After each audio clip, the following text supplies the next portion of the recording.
Friends, welcome to ABC institute. मैं Asiya RAC trainer. आज आपको बताऊंगी कि हमारी जो पीसीबी होती है, विंडो एसी की पीसीबी, उसमें कोई पार्ट फॉल्टी होता है या फिर हमारी पीसीबी के अंदर कुछ किसी जगह पे कोई पार्ट फॉल्टी है या नहीं है, कैसे आइडेंटिफाई करें हम ये जानेंगे।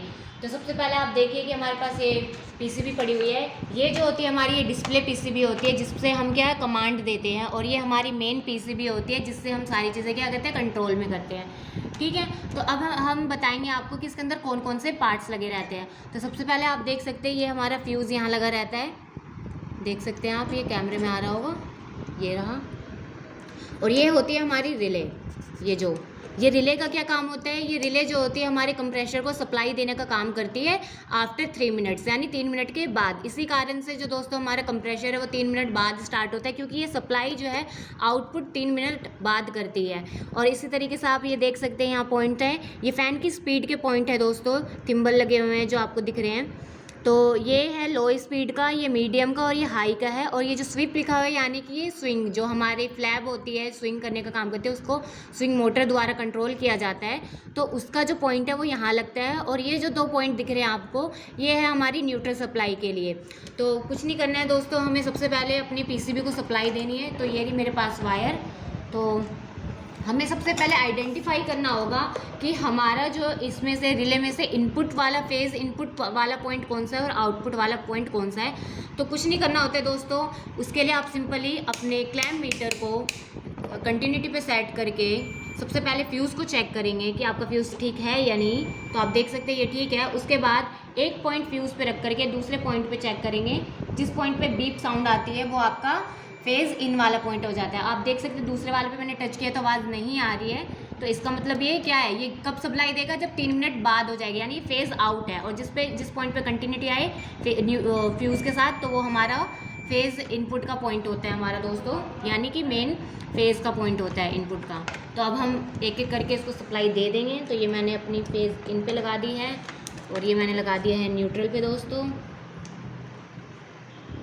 और ये थिम्बल मैंने कनेक्ट कर दिया ताकि मैं इससे इजीली पॉइंट पे रख करके ये न्यूट्रल वाले पॉइंट से एक एक करके अपनी सप्लाई चेक करूँगी।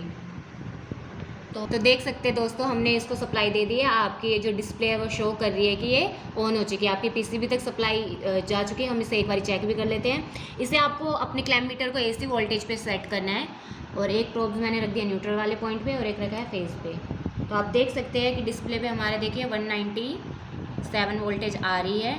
ठीक है, तो यानी कि हमारी सप्लाई हमारी पीसीबी तक पहुंच रही है। अब मुझे क्या करना है, एक एक करके अपने सारे पॉइंटों पे देखना है कि सप्लाई आ रही है या नहीं है। अभी आप देख सकते हैं कि डिस्प्ले पे ये मेरी जो फ़ैन की स्पीड है वो हाई पे सेट है। तो अगर मैं हाई पे चेक करूँगी तो दोस्तों ये वोल्टेज दिखानी चाहिए जो कि परफेक्ट दिखा रही है। और मैं अगर बाकी पॉइंटों पे चेक करूँगी दोस्तों, तो देखिए इसके साथ रीडिंग नहीं शो करेगा। ये आप देख सकते हैं, मैंने इस पे लगाई लो पे, मीडियम पे, किसी के साथ ये रीडिंग नहीं शो कर रहा है, हाई पे शो कर रहा है, क्योंकि मैंने ये हाई पे सेट कर रखा है। अब मैं देखिए दोस्तों इसकी फ़ैन की स्पीड को चेंज करके दिखाऊंगी आपको।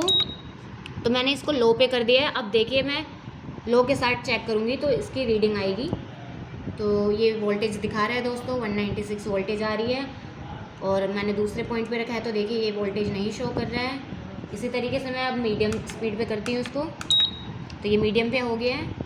और अब ये देखिए दोस्तों, इस तरीके से चेक कर सकते हैं। अब मुझे देखिए कि मैं यहाँ से मैंने अपना जो है स्विंग वाला पॉइंट ऑन नहीं कर रखा है, तो ये यहाँ पे स्विंग वाले पॉइंट पे कुछ भी शो नहीं कर रहा है। जैसे ही मैं इसको अब ऑन करूँगी, मैंने इसके यहाँ ऑन कर दिया दोस्तों, और अब मैंने इस पॉइंट को यहाँ लगाया है, तो आप देख सकते हैं कि ये सप्लाई शो कर रहा है। इस तरीके से क्या है दोस्तों, आप चेक कर सकते हैं एक एक करके कि हमारे जो पीसीबी में दिक्कत है या फिर हमारे मेन किसी पार्ट में दिक्कत है। इस तरीके से आप आइडेंटिफाई कर सकते हैं कि अगर आपकी पीसीबी तक सप्लाई आ रही है और फिर भी आपका कोई पार्ट नहीं चल रहा है, तो इट्स मीन कि आपके पार्ट में फॉल्टी है, और आप उस पार्ट को फिर डायरेक्ट चला करके चेक कर सकते हैं। मैंने इस पर भी वीडियो बना रखी है, तो आप जा करके देख सकते हैं कि आप कैसे करके एक एक करके पार्ट्स को चेक कर सकते हैं।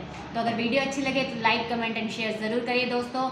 और हमारे साथ बने रहने के लिए स्क्रीन पे दिए हुए नंबर पे हमसे कांटेक्ट करें और एबीसी टेक इंस्टीट्यूट उत्तम नगर ब्रांच में आकर के हमारे साथ जुड़ सकते हैं और एक बेटर टेक्नीशियन बन सकते हैं। आज के लिए धन्यवाद, मिलते हैं अगली बार एक नए टॉपिक के साथ। Thank you.